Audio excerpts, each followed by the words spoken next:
It's so good to see so many familiar names and colleagues and new names as well in the chat. If you have just walked into the room, walked into the Zoom, please introduce yourself by including your name and where you're from, your institution. Today we are going to have a pretty amazing panel. We're really excited about it.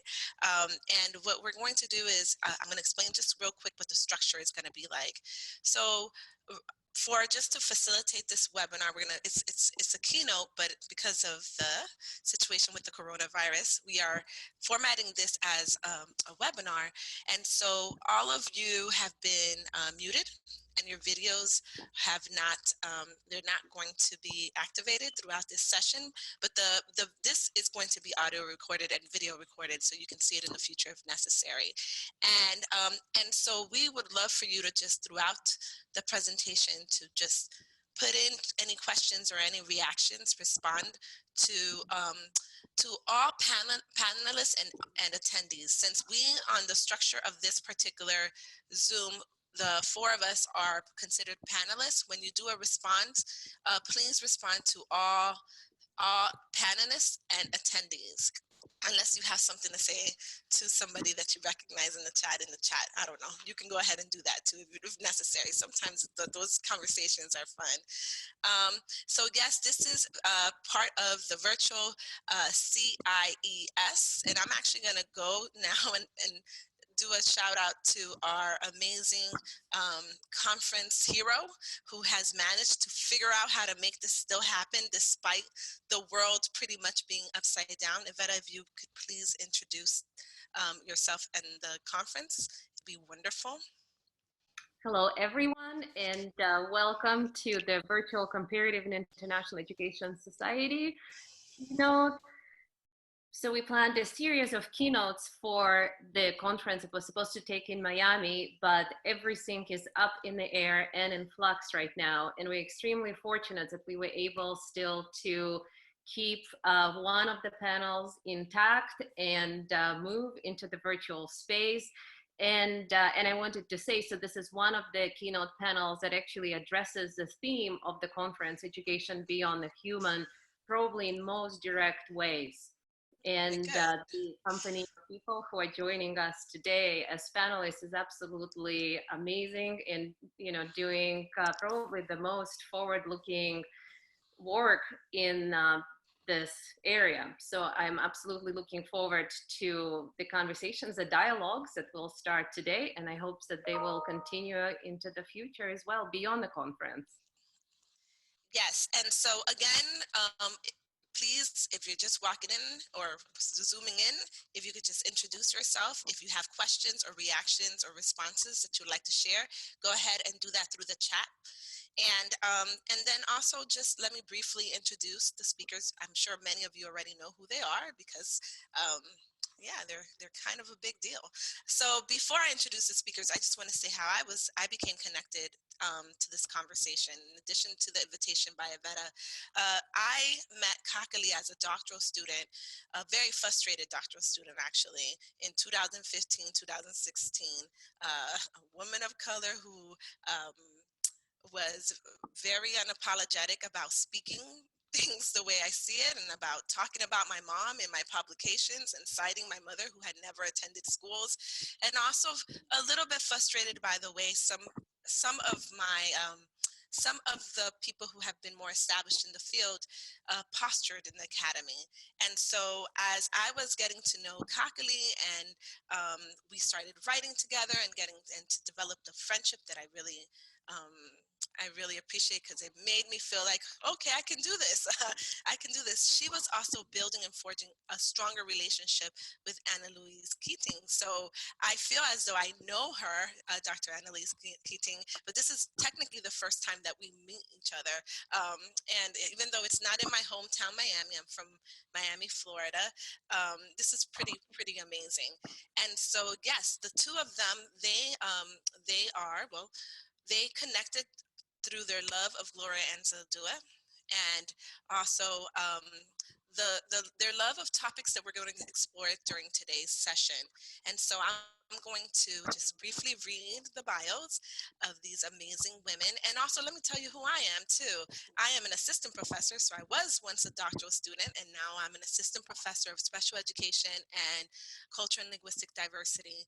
I draw from intersectionality studies and intersectionality theory, and also decolonial thoughts to inform my scholarship and to discuss how educators and K-12 students and pre-service teachers conceptualize themselves and differences.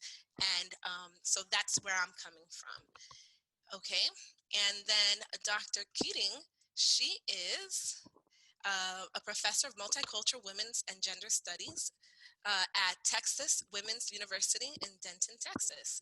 Her work primarily focuses on transformation studies, so hopefully we'll be transformed a little by the end of today's session.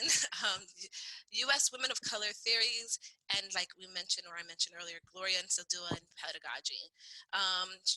She is the author of many publications, and right now she is working on a handbook of Anzaldúa theories, and also one on womanist spiritual activism, which I'm really excited to see come out. Whenever it's ready, I'll be here ready to read it up. And then Dr. Bhattacharya, who is my friend I mentioned earlier, I will say it again. She is a professor of qualitative research at University of Florida, and her research interests include decolonizing epistemologies and methodologies in transnational contexts, specifically in higher education. So she is the fancy one with the technology integration in social and learning spaces. So I'm excited to see how, well, you'll see, she'll make some things pop up for us during this hour. And she's the author of award-winning books, such as her co-authored book, Power, Race, and Higher Education, with Norman K. Gillen, her former graduate student, and Fundamentals of Qualitative Research, which is a very practical guide. So it's not just in the title, it's a very practical guide. So at this point, I'm going to hush up, and we are going to pass the mic to Dr. Queen Bee, also known as Dr. Bhattacharya. Hello, everyone. Good afternoon. Thank you for being here.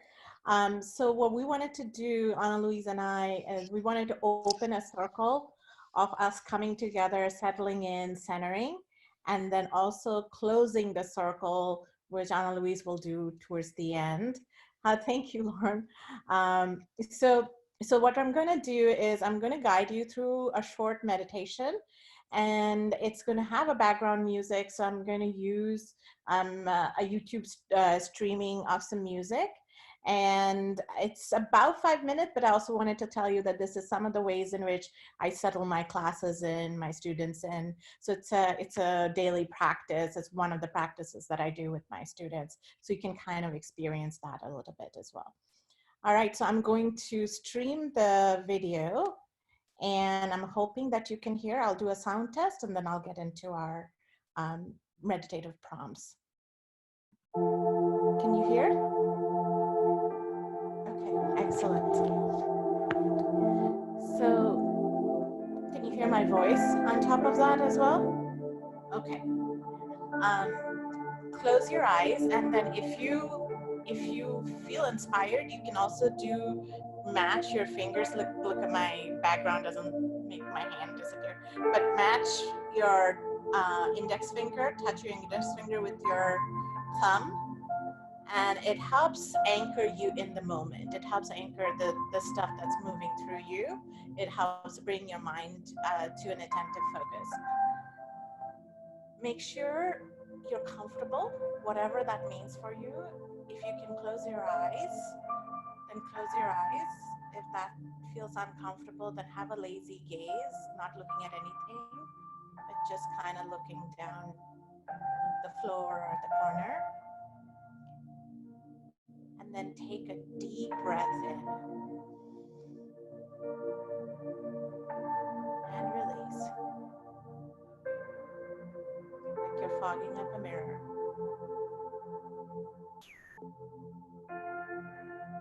Another deep breath and release.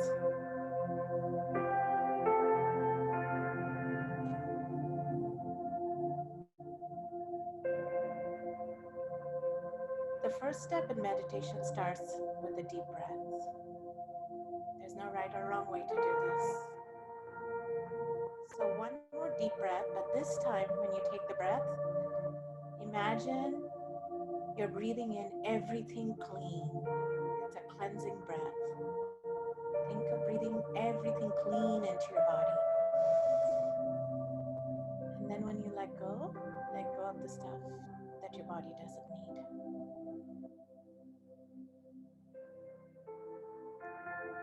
Do this a few times on your own. Clean breath in, unclean breath out.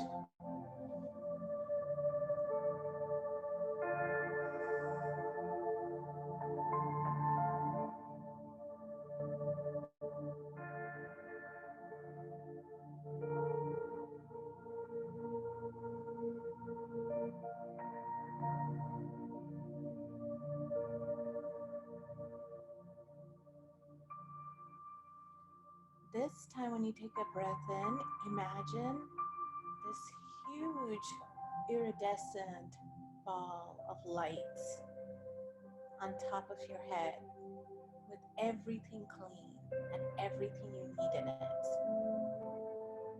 Draw from that, pull it into you, and move it through your head, through your forehead, your cheeks, your neck,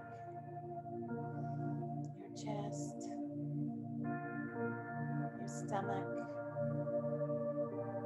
your waist, your legs, your foot, and send it down to the earth, center of the earth. You're grounded, anchored, supported.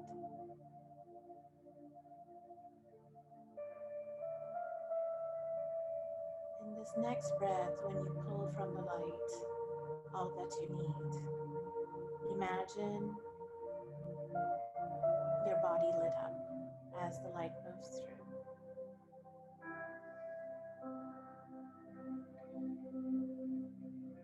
See your face glowing, your chest glowing, your stomach glowing,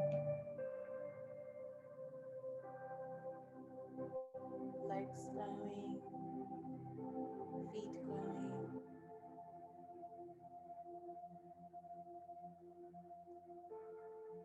Feel the warmth of this light.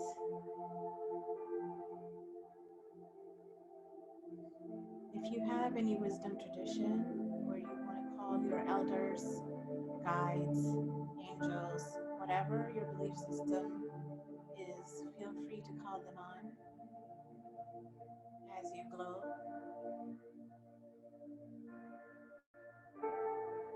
And nurture your body and your spirit with everything you need.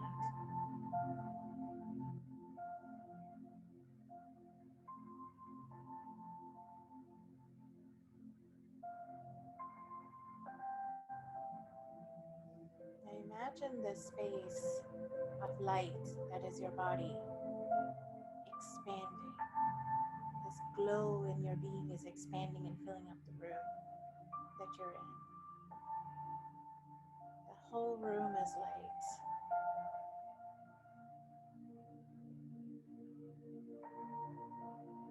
Send the light out to your town, your city, wherever you're at. The light that is full of love, care, nurture, blessings.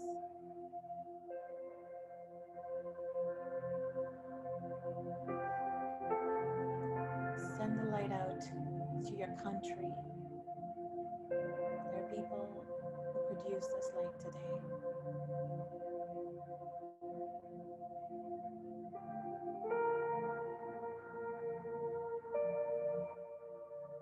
Send the light out to the world. There are people in the world who could use the light today.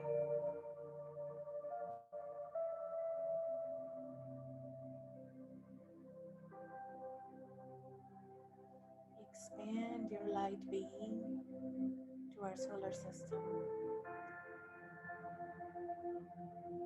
Light it all up.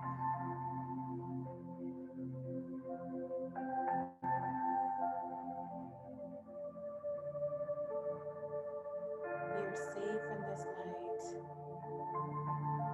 You're held in loving support and compassion in this light.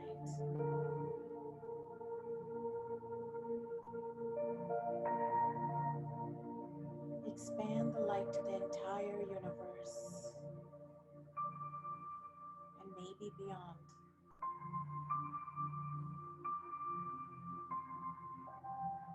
So you're one with all there is.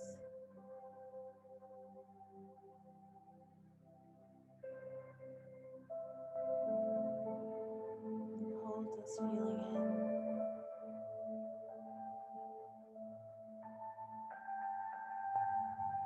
This beautiful gift of life and lives and everything else, all connected in this light.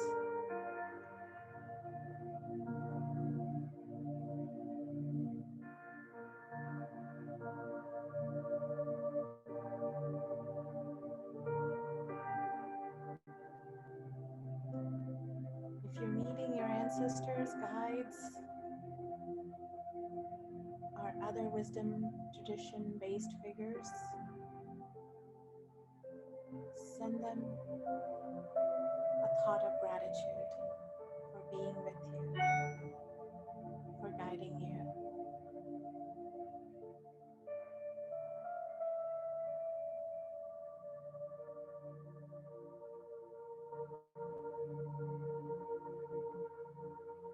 And then bring the light back slowly to our solar system.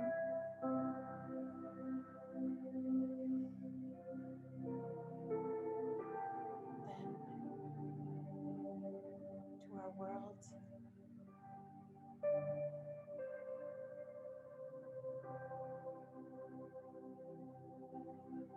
Then to our country.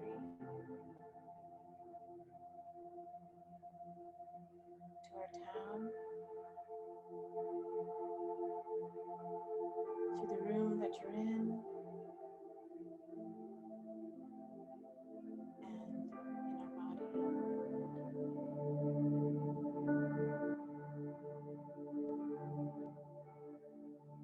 Hold it in. Give yourself everything you need. Bathe yourself in light. And know that you can access it anytime you need.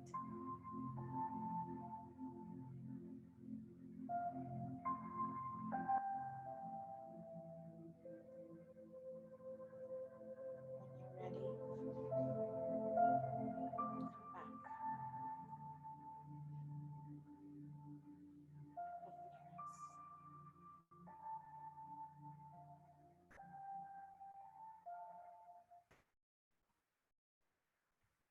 Thank you. Thank you. So I feel very, I don't know, very relaxed and ready to continue in dialogue, which is, I mean, there was a little bit of dialogue going on when you asked us to be in touch with our wisdom traditions, maybe our ancestors. So thank you, Kakali, for that. And I believe the order of today's conversation is going to start off with AnaLouise Keating. If you can go ahead and share your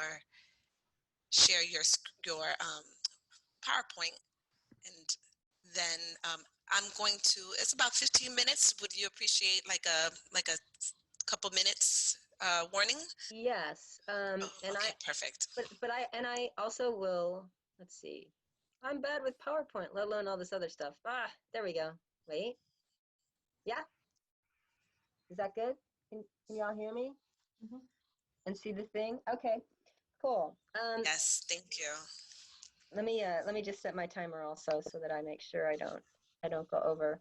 But to begin with, I would like to thank Boveda and Mildred for putting this together, Kakali for bringing me along and being such a great intellectual partner. I pretty much don't need to censor myself, which is great with Kakali, you know, because thinking about spirit, which is what I want to talk a little bit about, can seem a little strange to a lot of people, especially academics, with what I call spirit phobia, and maybe we'll touch on later.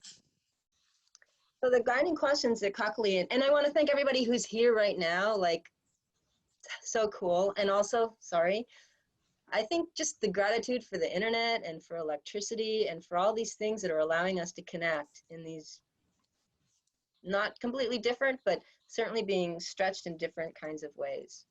So the guiding questions that Kakali and I kind of came up with as we thought about what we wanted to talk about, thinking of the conference theme, were how might we define dialogue more broadly to include encounters between embodied human beings and beyond human beings and worlds? What can U.S. women of color theorists and other traditions teach us about these dialogic encounters, like how to do them, what they might look like, how to dream beyond just the Western mindset, the Cartesian framework that most of us who've had formal education have experienced quite a bit.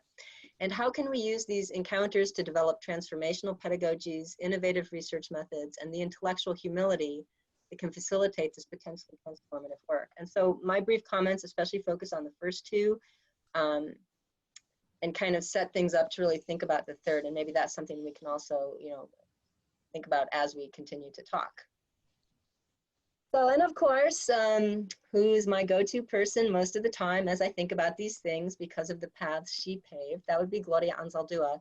This picture is from her house, the fireplace. That's a fireplace in her living room. Notice the little altaritas all around her. This picture was probably taken in 2002, just a few years before her passing. But I always want to honor her in my work.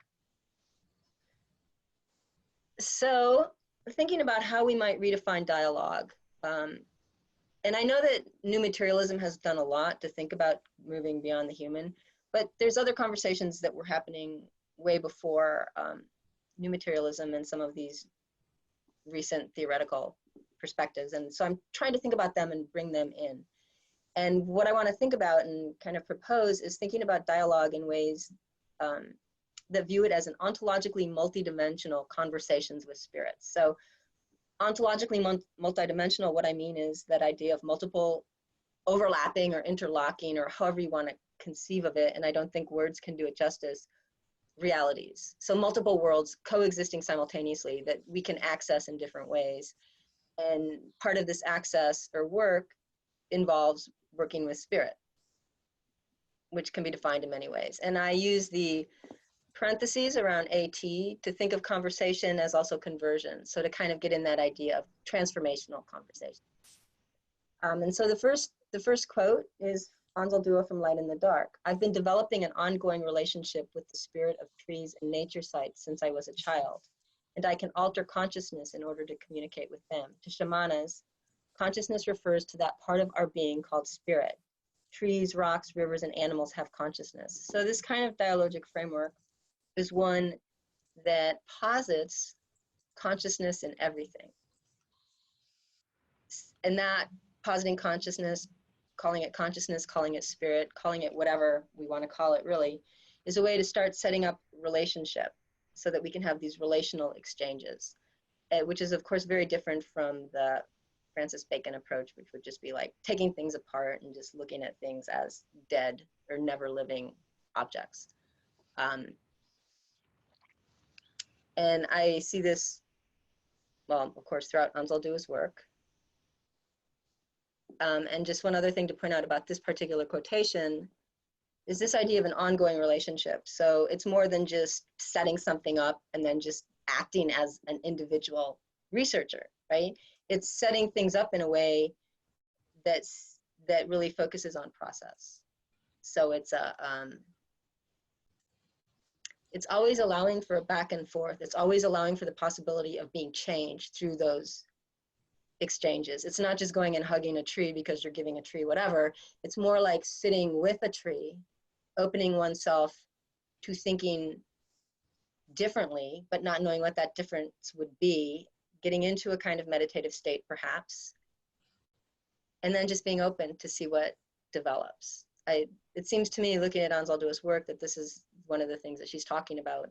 And it's a practice that I have been working to develop and that I introduce to my students when they seem interested in thinking about it.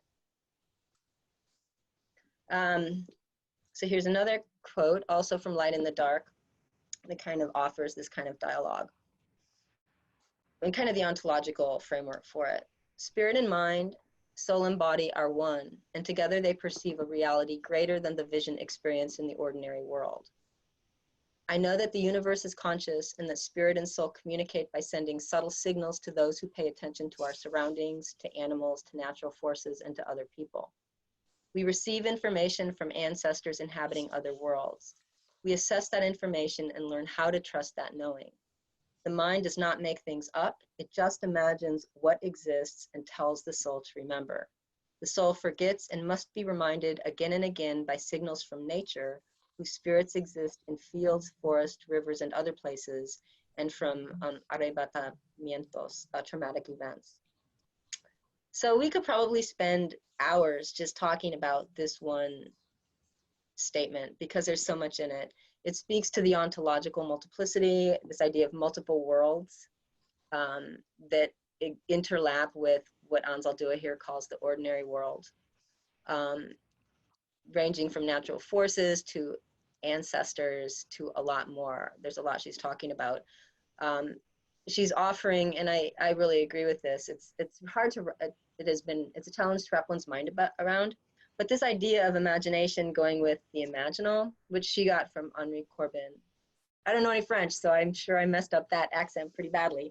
But this idea of the imaginal as another level of reality that completely exists. So it's not like make-believe in the sense of making things up in that kind of way. It's using imagination to access other worlds that are legitimate. And this is another thing I think Anzaldúa was working on.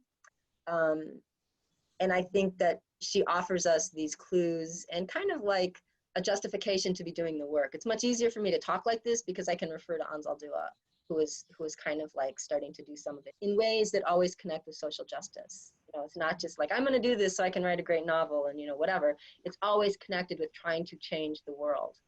Let's see, and again, it's positing a conscious universe, this idea of consciousness in everything. So ontologically, I would call it both monism, but also this kind of pluralism. It's like this multiplicitous monism. So it's not sameness. Sameness always gets us into trouble, in my opinion, because then we're imposing our view on other things. So that idea of multiplicity with this underlying commonality, spirit, consciousness, whatever, that can take multiple forms, and positing that allows us to think differently and to be open to other knowledges. So here is Anzaldúa then, you know, or as I'm positing spirit, right? So it's embodied. So it's spirit in and as everything. Spirit is not this disembodied thing that exists somewhere else. Spirit is, in this way, is ubiquitous. It's everywhere and in everything. It is everything. What does this do? There's always political implications here because it just really underscores our interconnectedness. We are interconnected. We are accountable. We are all in. I mean, you know that old analogy or whatever of being in the same boat, and like when the water rises or falls, it affects us all. It doesn't matter how much you paid for your seat, right? If the boat is sinking, you're going down.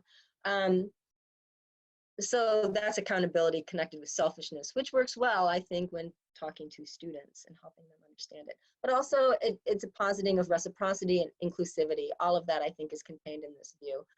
So this is a definition of spirit and a way of approaching spirit that is not spiritual bypassing.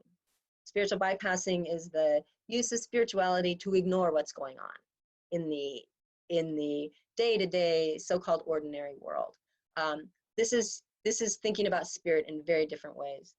And then I love this quote by Ralph Waldo Emerson, because I think this gets at it also. Spirit is matter stretched oh so thin. It's the same thing, it's just in different forms. Our English language certainly way too much divides it up in dichotomous ways.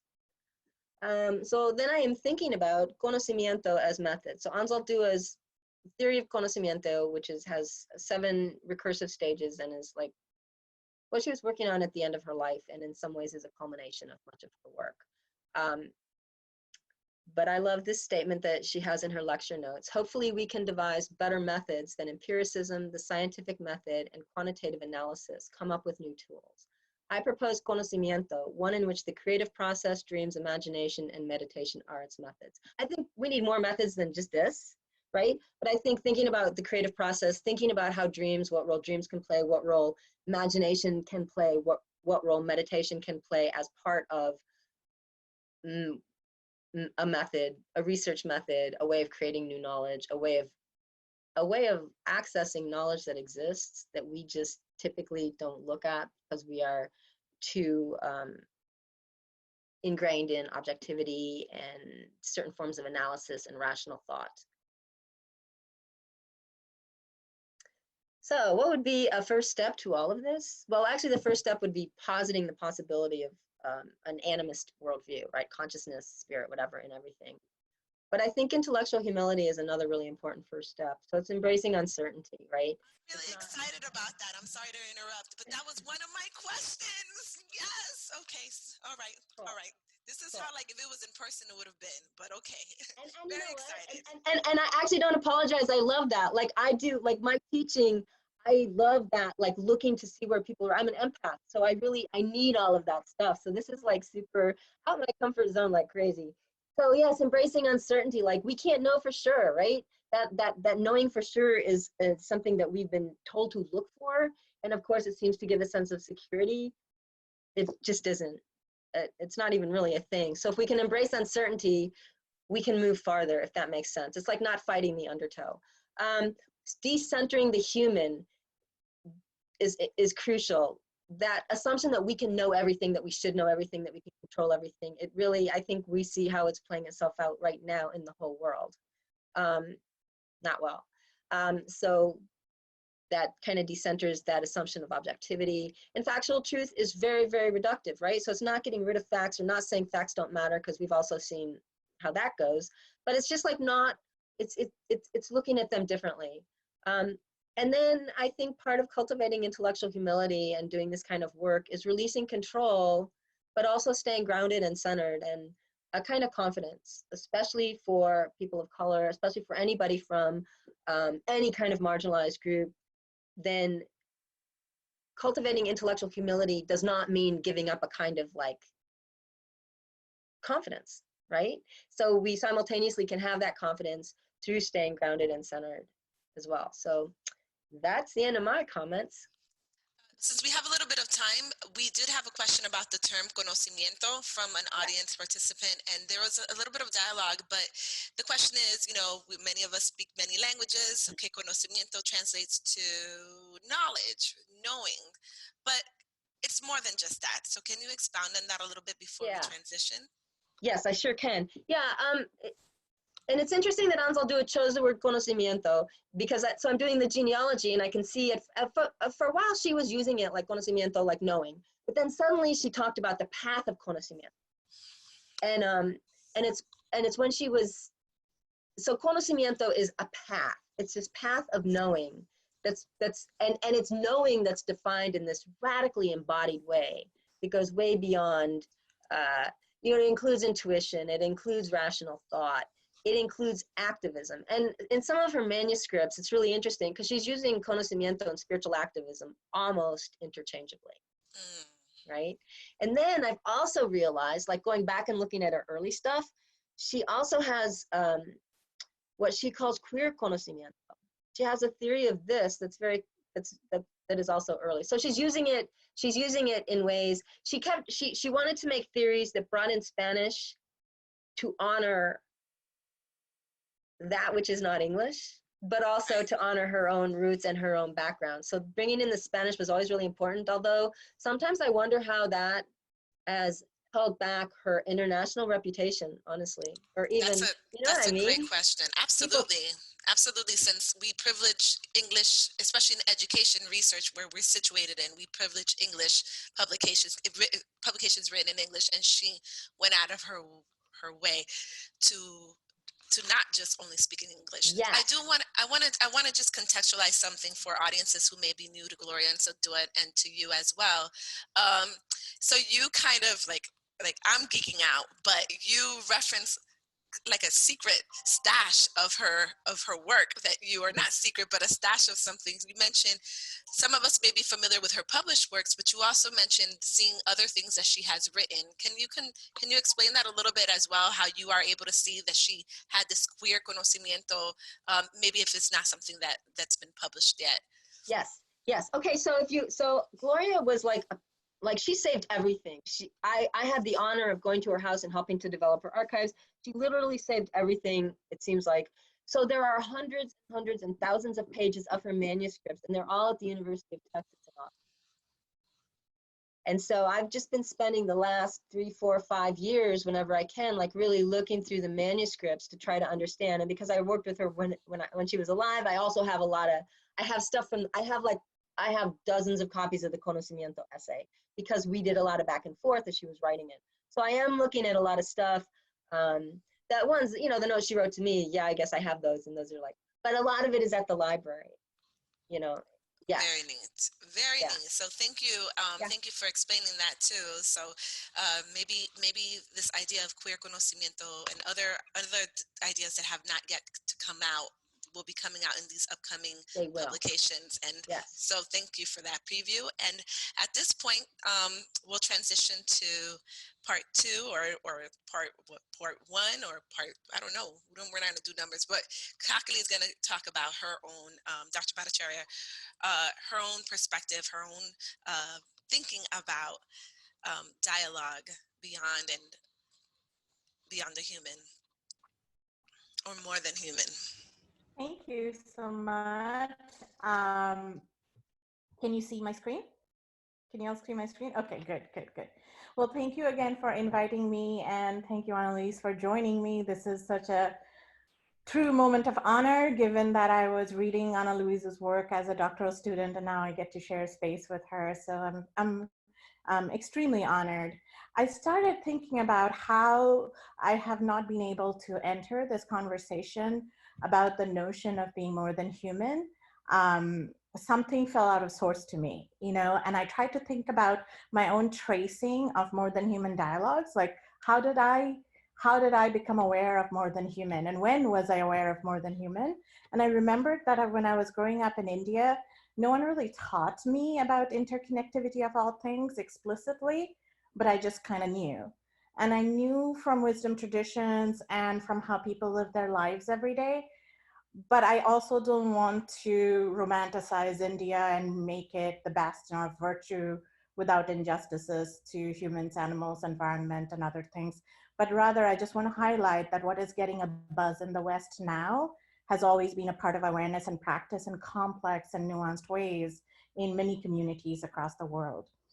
So to that end, I started thinking about how easily we erected shrines on the roadside by trees and other things, almost around every block in the neighborhood that I grew up. So I started to look at pictures of shrines to meditate on.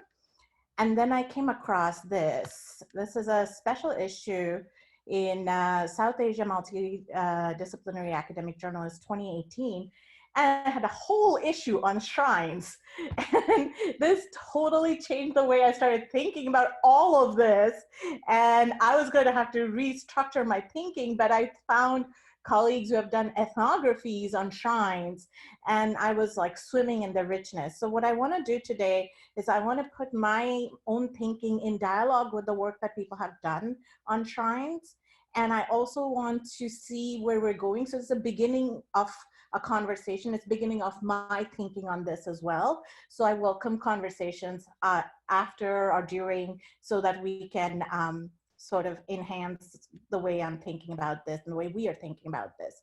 But before I go into all of that, I want to do what I call watering my roots. So I want to kind of situate myself so you know who I am, where I come from, what I'm doing, why I'm doing this. So I was born in India, and I grew up in India, Canada, and in the US. I work from a decolonial perspective. And when I say decolonial, I mean, I think about the resistances we have to do against colonial forces, but I also think about an imagination or even a memory of a future, even if it sounds a little counterintuitive, of a time where we no longer exist in those relationships as well. And so then I have to always move in this liminality of the now and the imagination. And so that's the D/colonial. It's in movement, and it's also beyond opposition, even though I recognize that having to work against the forces of colonialism brings us an oppositional relationship, but the imaginal takes us beyond that as well. I have been growing up in India with a lot of privileges. So I have caste privilege, class privilege, religious privilege. And in having those privileges, it allows me access to many, many things, including education and including the opportunity to do border crossing physically, to come over to different parts of the world to pursue education as well. I consider myself transnational. That means building multiple ways of understanding my identities across various cultural discourses. And my work has border crossing, not physical, but not just physical, but in many different ways, theoretical, methodological, substantive, many, many forms of border crossing as well. I am completely drawn to Ansel Dua's notion of the spirit. And then AnaLouise told me that Ansel Dua was influenced by an Indian spiritualist called Sri Aurobindo. And I realized that, of course, I was drawn to that because when I was 10 years old, I was initiated into an organization that's driven by Aurobindo's thinking. So, of course, when I saw Ansel Dua's work, I felt like she was cutting deep into my soul. And now no other theories cut me that way as Ansel Dua's stuff did.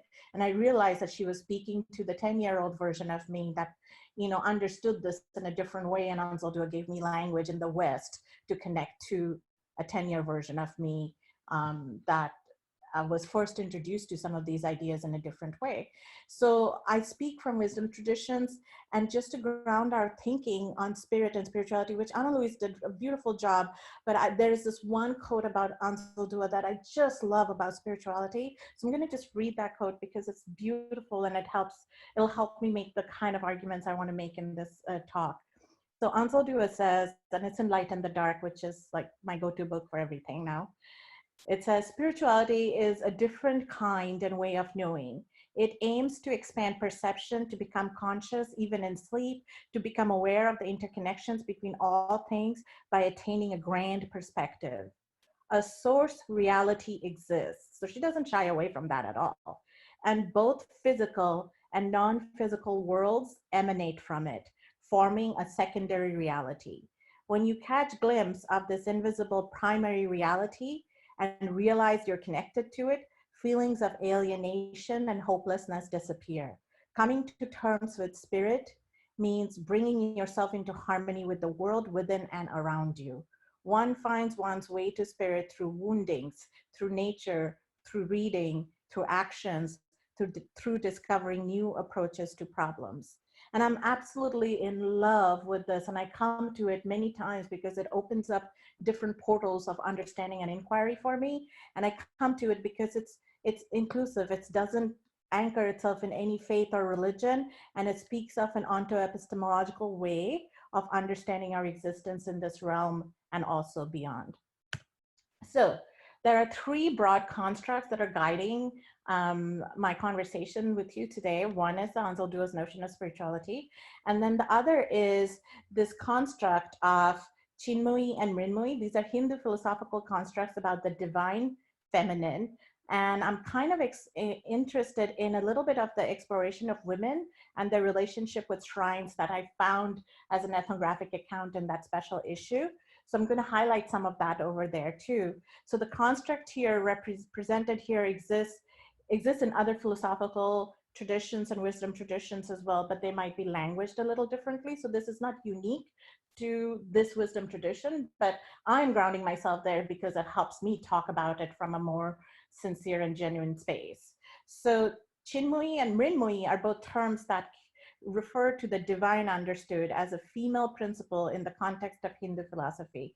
Chinmoyi represents the divinity in the feminine as being pure consciousness and or chit, while Mrinmoyi upholds mrit, which is dirt, or the mortal frame of flesh and blood of an everyday woman as a seat of goddesshood. And so these are chit and myth are interconnected and entangled concepts of pure consciousness and materiality. And they're feminized here.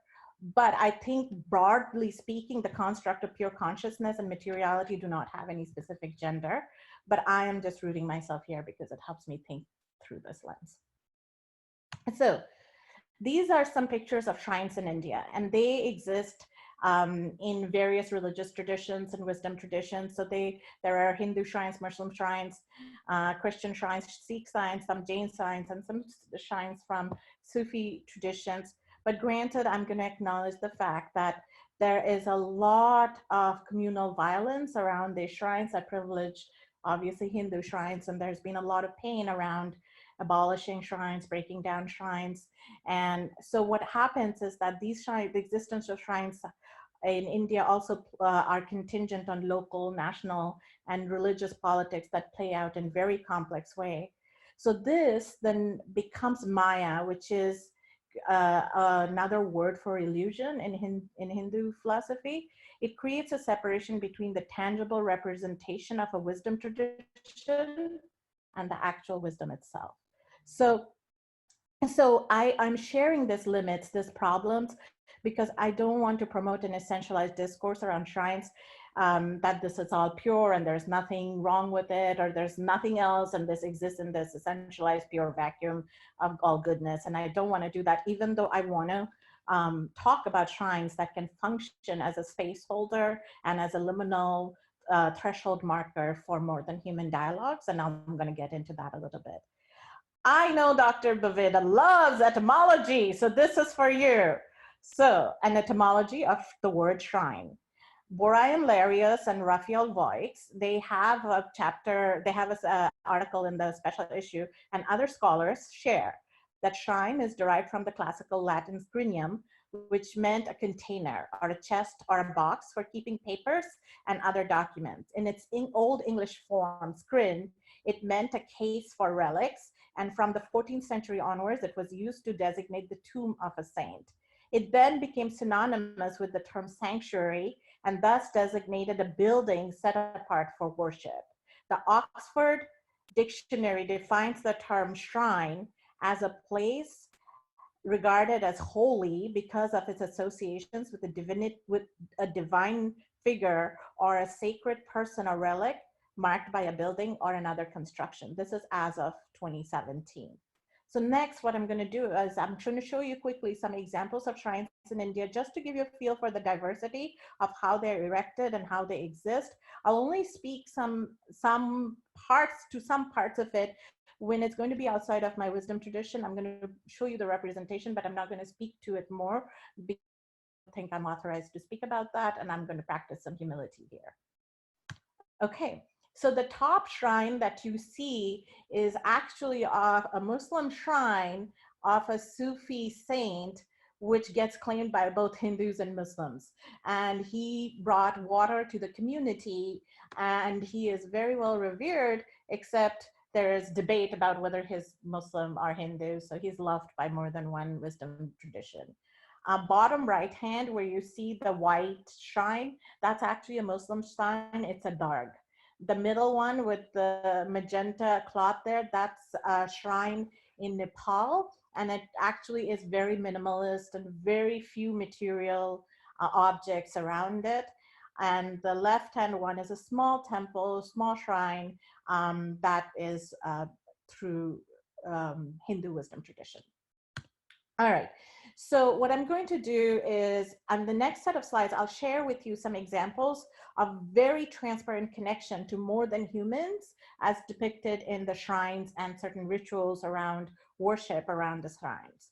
So this first one is a snake temple. So snakes are worshipped in this temple, and it's in the southern part of India in Chennai. This one is actually for worshiping the snake, but these snakes are housed in a temple that is primarily for the monkey god Hanuman. And then I want you to kind of notice that there is so many paraphernalias that are here that are also connected to this divinity and people's relationship with something that is more than human. All right, this is in Nepal, and these are people who are doing ritual and with very little material objects except for chanting and connecting with spirit and leaves, and they are casting away spirit diseases with that. All right, so now what I'm going to focus on is this woman Osterberg and some other scholars did some ethnographic work with people that had been visiting the shrines. And because of that ethnographic work, um, they were able to interview people and they had some conversations about this. I'm going to try to see if I can change the way my screen looks so I can read this, because I was planning on reading it from here. Okay, I can read it now. It says, the street mandir shrine, it may not look as important as Mahalakshmi Mandir, one of Mumbai's most famous temples, but to me it is even more important. It is hard to find time to go to the temple. I work long hours. I have 2 sons at home, and my husband is often out of station for work. Where is the time? I'm not so religious that I keep a mandir at home like my mother did. So this mandir helps me to make time for God in my life every day. Twice a day, I take darshan at this mandir as the bus goes by. Like this, I'm able to take darshan and find some peace.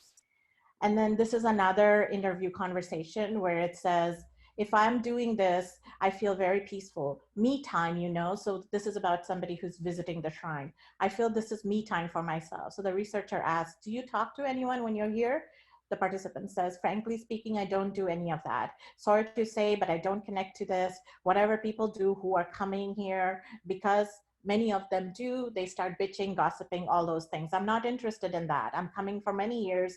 There are many people who are coming for many years, but it's just hi, hello. Many of the times I don't know their name, first names also.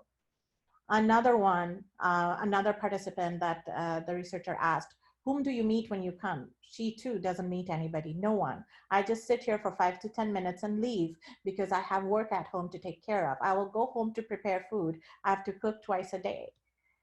This is another participant.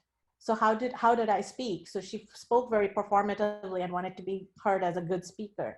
So the researcher said, good. And then she says, my son beats me. My daughter-in-law doesn't give me food to eat. And then this is somebody who lives by the shrine, and she's homeless and she lives in the pavement, and the footpath is the way we refer to the pavement there. So she says, they let me inside. So the people who maintain the shrine would let her inside, but I do not go. They shouldn't think we beggars also come inside. By this they, they're meaning like general public who visits. They shouldn't feel bad, because sometimes if a person is not allowed to touch anything, they will not like it, so we don't go. We choose not to go so that people shouldn't feel bad, so we do not go inside. And then this is the same person who says, first, it is very, very silent here, no street lights. Nobody would come here earlier. People would be afraid of coming here. It was scary here. Something will happen. Someone might get murdered. It was terrible here. Now we feel safe, even if we sleep here at night, because the mandir is here, so the police keeps patrolling through the night. There is no such fear now. And she and her children stay there, and they near the shrine, and they feel safe. And this last one is by a young woman, and she's 26 years old, and Hanuman is the monkey god. So she states, shrines are like certain spots where the Wi-Fi is good. Smiling, she explained that you can connect with Hanuman wherever you are, but just as a Wi-Fi connection is better in certain places than in others, shrines are places where the connection to Hanuman is stronger. It is all about vibrations. Latitude, longitude, points on earth where the vibrations are right. The Murti, which is the idol, has got positive vibrations around it. So what I want to do is that I just want to kind of offer you my take on these narrative excerpts from participants and how to think about a more than human dialogue on this. So hang on one second. I'm trying to get my people back over here. And where are you guys? Okay, there. All right. So these shrines offer a complex layered understanding of sacredness and interconnectivity, of course. They seem like sites of worship at first, but if you look closely, then you'll see that they demonstrate the unfolding of the entanglement between materiality and sacredness, the drudgery of life on our consciousness, and the desire to connect to pure consciousness beyond this realm. Shrines exist in localities that are heterogeneous. They exceed the boundaries of religious restrictions in traditional temples, mosques, churches, etc. They invite an everyday practice that dialogues between our material existence and with something more than human. Accessibility to the shrines also becomes a way of disruption of hierarchical politics that are more common in established faith-based structures. However, the people who attend these shrines might still adhere to certain internalized sociocultural norms and their restrictions. So shrines then become symbolic and sometimes literal representation of a threshold one must cross to enter the realm of divinity.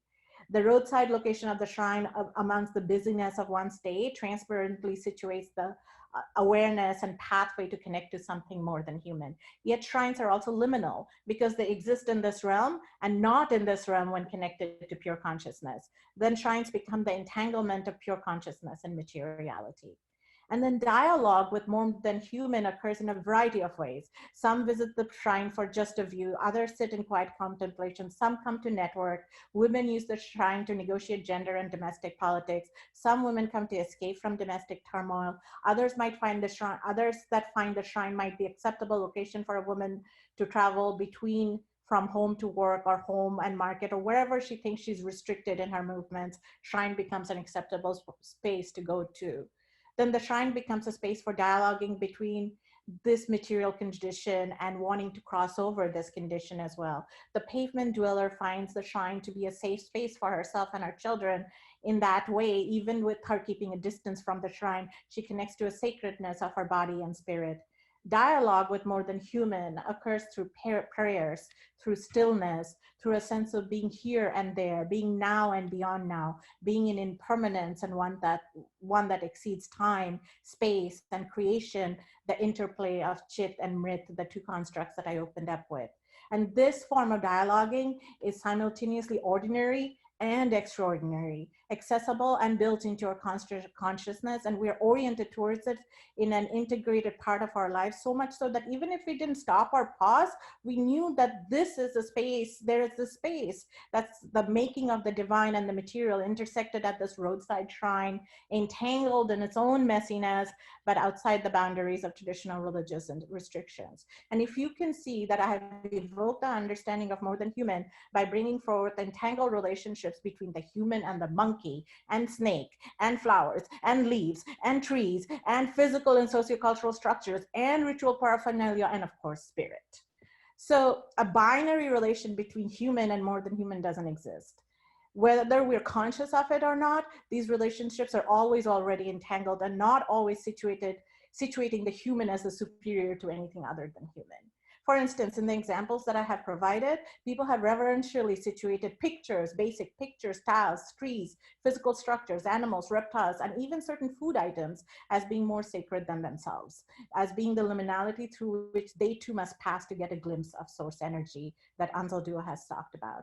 So shrines then offers their own possibility of spiritual border crossings, juxtaposed with light and shadow work, the liminality of our existences, the crossing over of our goodness and excesses of our worst. Shrines then become the space holder of such flow that is onto epistemic and material. These are intuitive knowledges. They haven't been taught to me by anybody, but they have been passed across generation, building a complex, interconnected knowledge system. So what does this mean for inquiry to wrap this up? So if you put an entangled notion of Chinmoy and Mrinmoy, which is consciousness and materiality, in dialogue with Anzal Dua's understanding of spirituality, then it makes me think that dialogues between humans are at once dialogues that are more than human. So like Anzal Dua, in my work, I'm navigating my own mythical heritage and spiritual traditions that intersect everyday living and rituals and move between multiple worlds and realms of consciousness. It's from this place I'm offering these considerations for inquiry. Inquiry can take the form of tracing interconnections, expanding perceptions to specifically intend to become more conscious, to trace dreams, to water our roots, and engage in ancestral historiography for forgotten knowledges. We cannot bypass the woundings and sufferings of our fellow human beings, including our own. And if we light up our own interconnectedness, we light up a sense of belongingness and community. And even if we don't want to work with the construct of spirit, or the language of spirit. By becoming more conscious, more contemplative, our agendas for inquiry then becomes expansive to illuminate these interconnectivities, sites of tension, stuck places, places that brim with fertile possibilities. Also, if we do this work, and especially now in the time where the coronavirus has fully demonstrated an interconnectivity and dialogue with more than human across countries, ethnicities, spaces, objects, surfaces, we heal our own woundings and we hold spaces for each other. We build capacities for understanding intergenerational suffering. We cut through our isolation. We tap into something perhaps we've always known and things that communities across the world have known, that our alienation, our hopelessness, our isolation, our lack of belongingness, while situated culturally, also transcends boundaries. And as Anzaldúa suggests, we restructured the stories and images that shape our consciousness. And for all this, we need humility in our being. This humility then creates the expansive spaces, and we don't work towards oppositionality to position our knowledge as better than anybody else's. Thank you. Well, thank you so much. I would like for the participants in my job is to get this going. I know that we have to stop so that we can have a closing activity as well, and we want to do that. I believe I'm translating time zones right now, but I think we have a good 20 minutes where we can have a conversation right now, and then that will still give space for AnaLouise or Dr. Keating to do that grounding activities. I'm super excited about this, and yeah, this is pretty neat. And I was listening to this idea of intellectual humility, which is actually the question that I had. Remember, there was a point before we started the conversation that I said, I have a question that I'm going to ask, but let's see. And it came up in both of your presentations where you talk explicitly, it was included in your presentation about intellectual humility. And so I want to go back to AnaLouise's comment about marginalized people and how sometimes people who are marginalized within these academic spaces, maybe they're humiliated and not necessarily having humility. They're humiliated. They don't necessarily have confidence in the knowledges, in the ways of knowings that they bring to this westernized academy. How do we balance that? You know, the need to encourage multiply marginalized people to have confidence and not own the humiliation that comes in these spaces, but at the same time enact intellectual humility that is necessary to do this work. And that question is for both of you. I'll start off, and then if that's okay. Yeah, I have thought a lot about this, and I think that Anzaldúa's work is instructive here because Anzaldúa's life, you know, she went to graduate school twice. She was ABD at UT Austin, then she went to UCSC, History of Consciousness program. She applied to it and she was turned down. So she ended up in literature. You can see for like 3 years, she really grappled with quote unquote high theory and all of that. So the question is, how does one have a confidence in these views, especially when they're different, without just doing it by wearing the mask and just doing even better versions of the conventional oppositionality and rational thought, which is usually the way to do it, right? I can out-talk you. I mean, for years, I didn't write about spirituality. I wrote about epistemology, right? I took all this other theory and I framed all of it within, like, you know.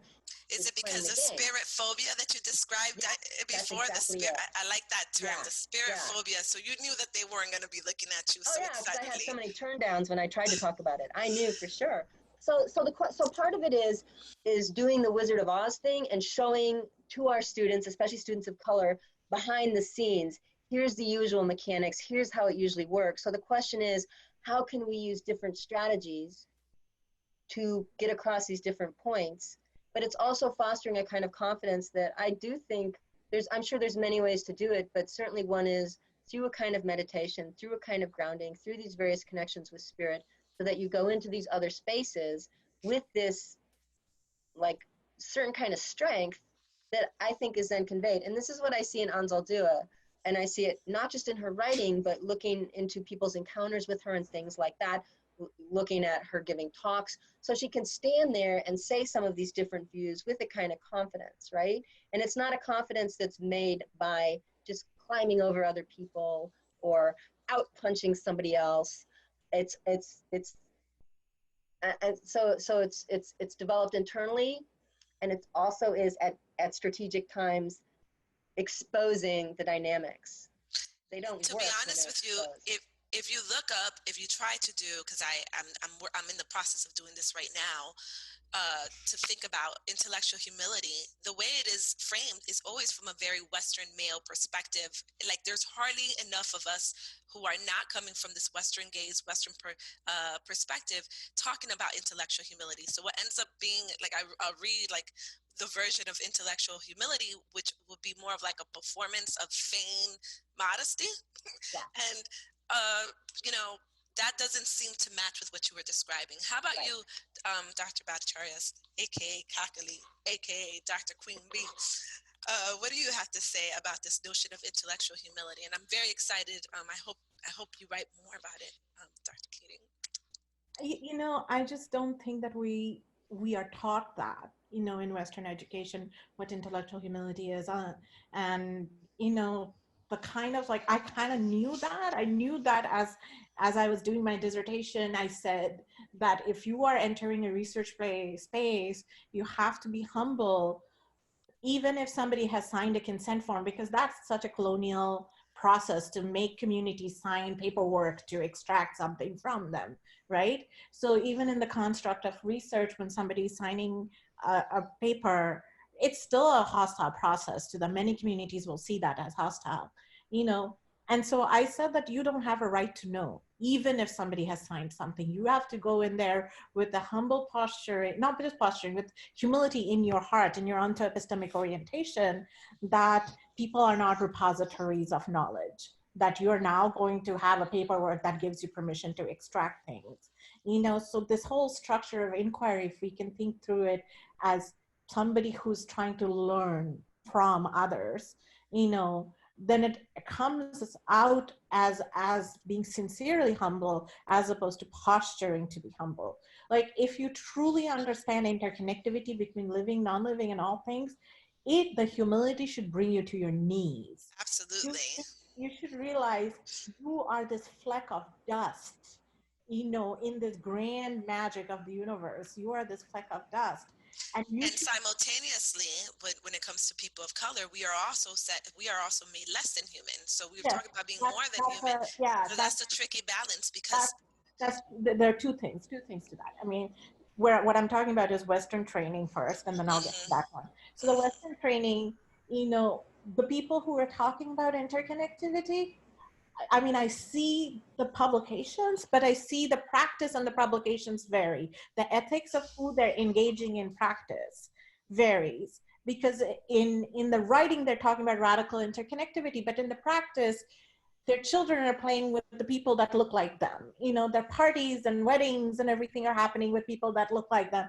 I'm not seeing interconnectivity working out itself in this frame of humility, because interconnectivity is simultaneously a corollary of humility as well.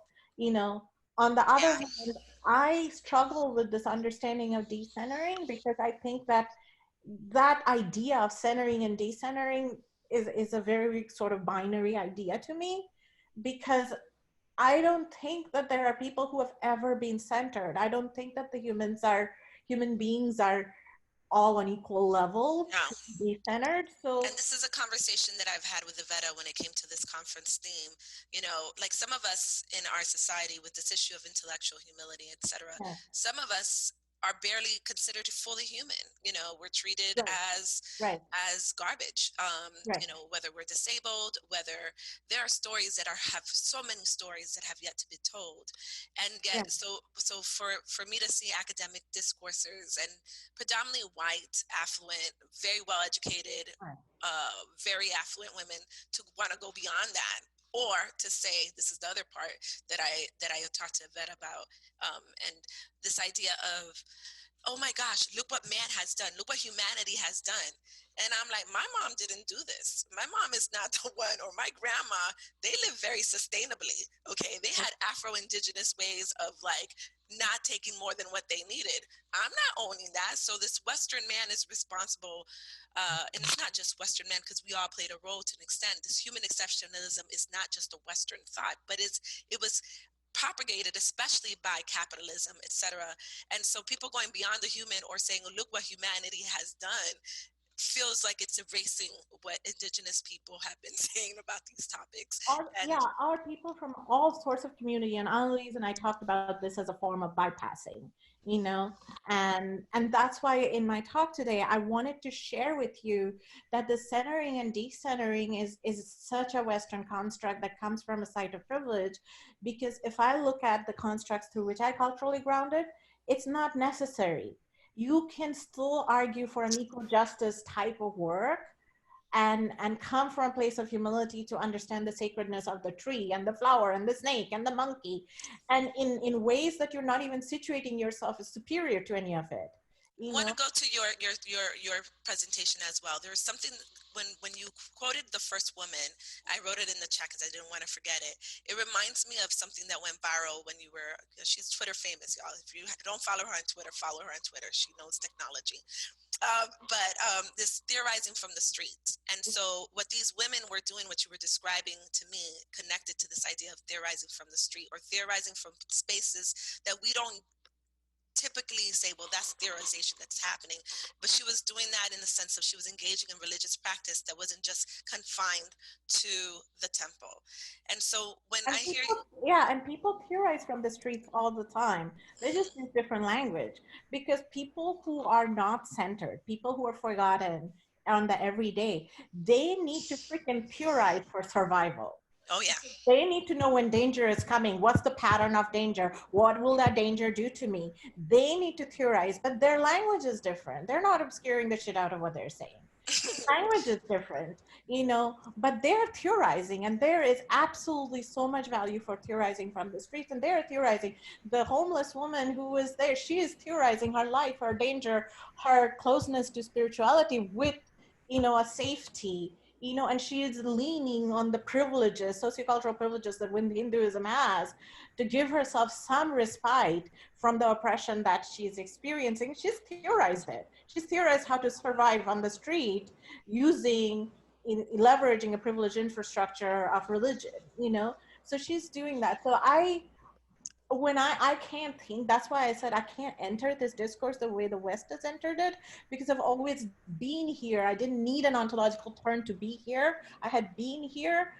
It's the way I understand it is not just the interconnectivity, but the nuance and complex ways in which this interconnectivity function in our lives, and do this border crossing work between the here and the now, the permanent and the impermanent, the human and all the things in which that's non-human. And we're continuously in dialogue with that, whether or not we want to acknowledge it or not, that doesn't matter, but we're continuously in dialogue with that. So I think like there are two prongs to this question. One is the Western lack of training of intellectual humility, and the other is recognizing that, you know, that the need to decenter certain people are contextually grounded in some privileges as well. okay, so I know Louise wrote a comment, and I want to hear her say it. Can you unmute yourself? Because I know, yeah, no, we're what is it? We're conjuring as we're speaking. I wrote a comment There we too. go. It's Yes. magic. So I think intellectual humility can be multiple things. And even though I kind of made a, discrediting that wearing masks, sometimes it's necessary. Intellectual humility can Oh be yeah. an attitude we have when we engage with things just as we're learning. And then we Yes. can decide who is our audience, who deserves to see me this way, who deserves to see me that way. I like So it's, at this point in my career, full professor, tenured, I have some books. I can even do this with my students, but it's backfired in some major ways, right? Well, that's my experience as well. That's my Yeah. experience as well. That right there, where it's like I'm trying to encourage someone, or I've been in places where I've tried to encourage someone who has been shut down for a very long time to be confident in what they're saying, but then that confidence turns into abusiveness sometimes towards me. It's almost like a lashing out of, oh, well, You want to hear what I have to say? Well, this is what I've been wanting to say. Is that what you experienced? Yeah, yeah, yeah. Makes me feel like I'm not alone. So yeah, so it is very important to be strategic. And I think of, you know, again, this is something Anzaldúa said when I thought I needed to like always be completely honest with like all of my employers. Does this administrator deserve your honesty? The mask that you were talking about earlier. So intellectual humility can be something that we can use in different ways. But it seems to me especially important if we want to expand how and what we know. We have to stop thinking that humans are at the pinnacle, and probably the majority of people who are like right here right now already think that. So it then is a matter of that is part of the education. That kind of intellectual humility, you know, is part of it, and doing it in ways ideally that aren't oppositional and aren't just, you know, the conventional critical thinking ways. Nancy Carvajal wrote a comment saying, you know, that Chicana feminism and Black feminism, there were several feminisms and several people who push against this binary, like good guys, bad guys. And I hope my comment about, you know, Western capitalism didn't make it seem like I was blaming just Europe or something for what's going on. I was just pointing out how there's a tendency to be very specific when it comes to successes from certain parts of the world, but then when it's catastrophes, then it becomes, oh, all of us were involved in this, right? So that was my point. But beyond this binary, the good guy, bad guy, or should I always be 100% honest, and or should I be deceptive? I thought that going to that mask, and sometimes maybe that mask is a form of humility and it's not just feigning. I thought that was very insightful. And then one more thing that I want to ask before, I know I'm trying to rush and we want to also do the closing activity.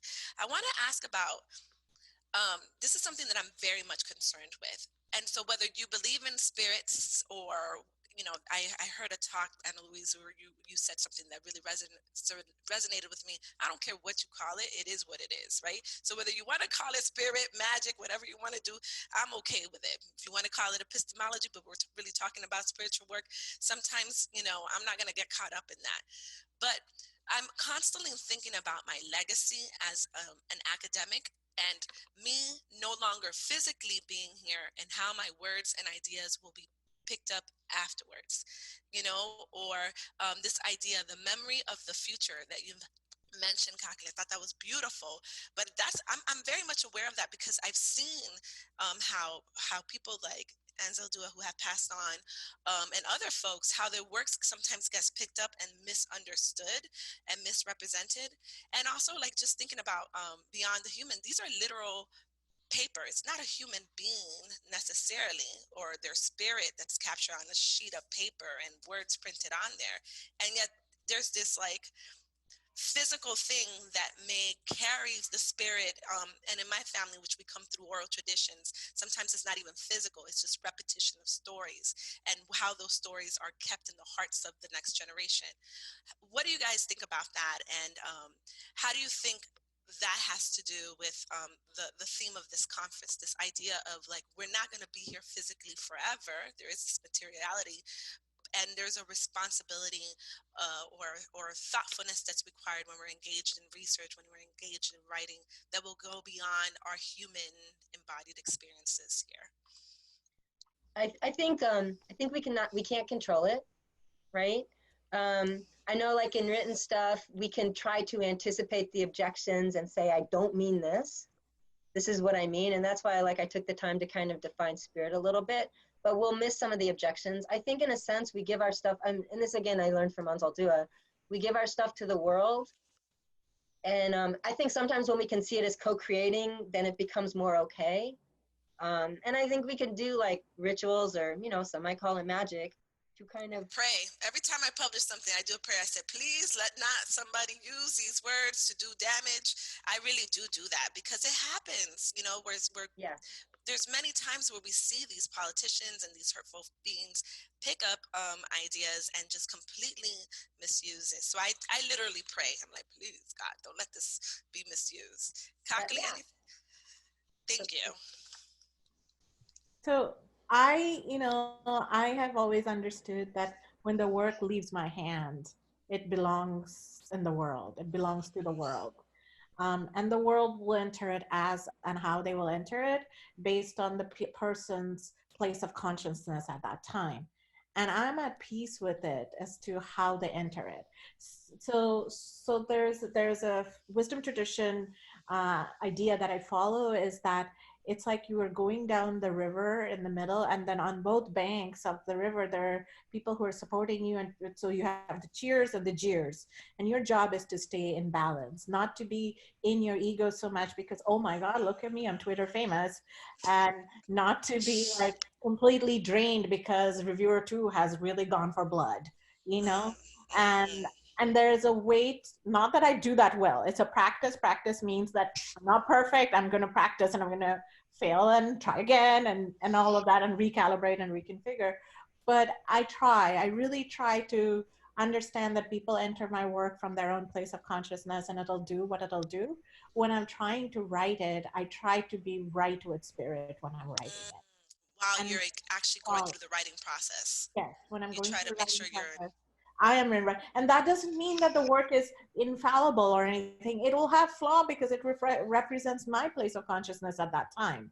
So I'm willing to be thoughtful about it. I'm willing to revisit certain things. I'm willing to revisit my work. I'm willing to sharpen my craft.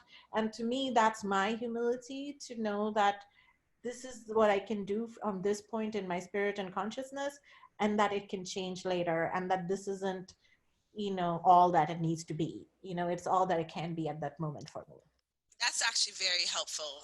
Thank you so much. And hopefully we all have a friend like AnaLouise to back us up, or different students who back us up if somebody tries to pick up of her work. And that's part of interconnectivity as well. Written pictures, those images were so powerful that you showed us. Those pictures communicated quite a bit to me in a language and in spiritual tradition that I don't know much about. And so it's these other manifestations that we kind of keep oral tradition, etc., that we keep these knowledges going.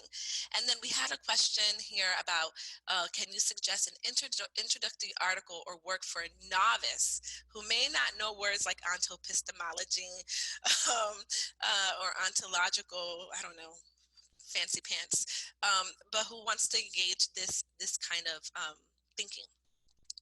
And maybe you guys can plug it in the chat for Corinne Brion. Or not. That's a great question. I'm drawing a blank. I can't believe I'm drawing a blank. I mean, I know if I had my bibliography open, I would find some things, but why am I drawing a blank? I mean, Light in the Dark is a great book. Yeah, I was Light in the Dark would be a Light good in the one. Dark, and there's lots of references there. The chat is chiming in, pedagogies of the sacred as well. So that's good. That's really good. It's pretty advanced. Alexander's is pretty advanced. Like if you don't know a lot of theory, the first chapter and the last chapter, like I find easier. The stuff in the middle is like it's great. It's pretty theory heavy. Light in the Dark is very good. Very, very good. I think anyone can. Light in the Dark will unfold different ways as you move through it and as you learn and grow with it. And so yeah. And AnaLouise and I wrote a chapter for undergraduates that I think is coming out some point in time. Mm-hmm. And we talked about spirit and spirituality there in very accessible ways, and using examples. So we did that, but it hasn't come out yet. But we have written something very accessible. So there's an undergraduate, Corinne, for your question. She asked, "Can you write it?" You too, and you guys have. So, so it's coming to be announced. To be announced soon. Yes. Yeah. All right. I always go to my mom, and I know that not everybody has that relationship with their mother or their grandmother or their father or whoever it is. But like when I get really, when I like on a daily basis, when I get really frazzled, I really it's very introductory. She didn't have a formal education. It was very plain language for me, but a lot of the principles that she taught me very young, I still rely on. So maybe, Corinne, you have some people like that too, that that taught you these things, and the academy doesn't usually go and encourage you to remember those good folks in your life that shaped who you are, but we can go back to those. Those are solid, solid sources as well. Okay, so at this point then I think we need to transition to our final activity, and then we'll be wrapping up. We have 5 full minutes left, and hopefully that's sufficient. And we had, at one point, we had like 120 participants on the call, so thank you for those of you who have endured to the end. I think that's impressive that 79 of you are on here. Thank you so much for enriching the conversation. And yes, I'm going to mute myself and let you exit us out of this important conversation. Okay, so if you need to move around a little bit, shake your body or whatever, then just do that. Then come to stillness.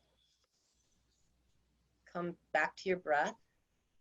You might close your eyes, you might slightly shut them, whatever feels comfortable. You might take your inner attention to your third eye, placed between your forehead.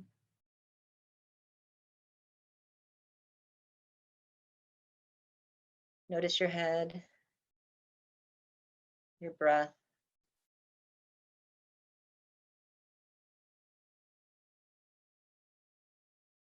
Maybe deepen your breath just a little bit.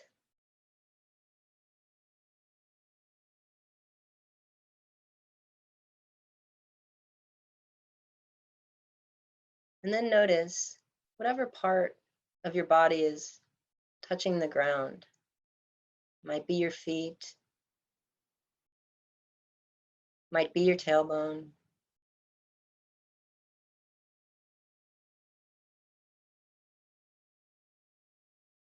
Notice that touch.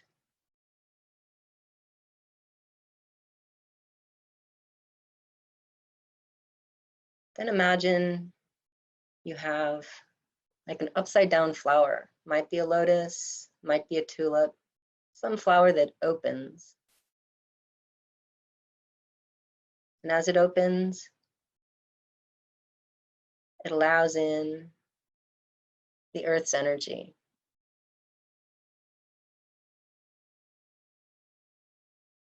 Notice that energy maybe coming up your feet, up your legs, into your pelvis area, like almost a pelvic bowl.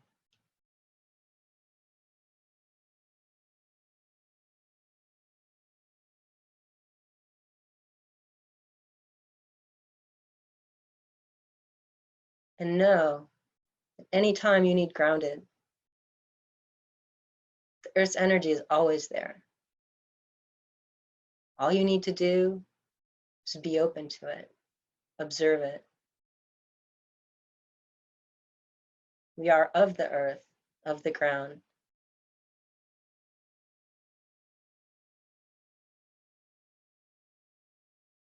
And then think of a light slightly above your head. And as you breathe in, watch this light go down your spine to that bowl of earth energy. Let these two energies mix.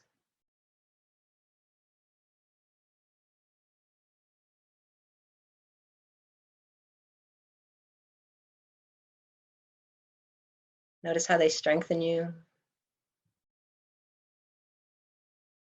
how they energize you.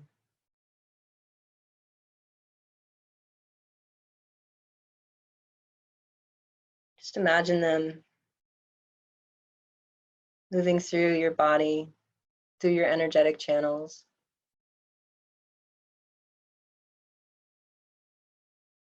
And then as you exhale, releasing what is not serving you.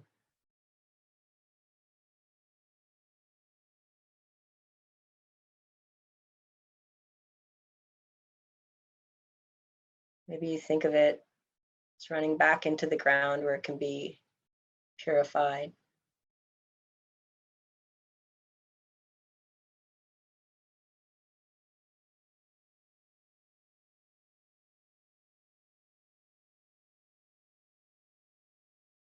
And then thank these two energies, these two forces.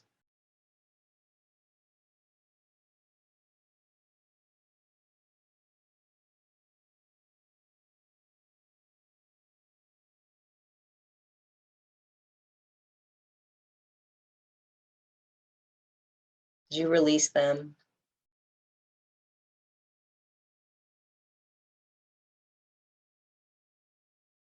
take one more breath. And then bring your attention back into your present space.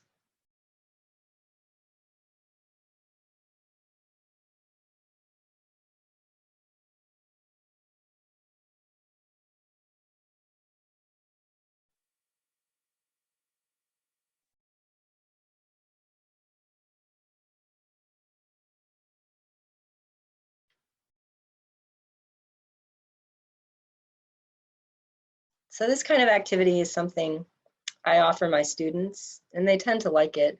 I think it can be a way to kind of build that grounding and become centered in oneself, but a centeredness that connects with other things as well.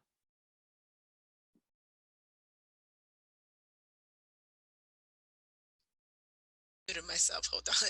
Thank you so much to everyone. Thank you for the 67 attendees that are still here.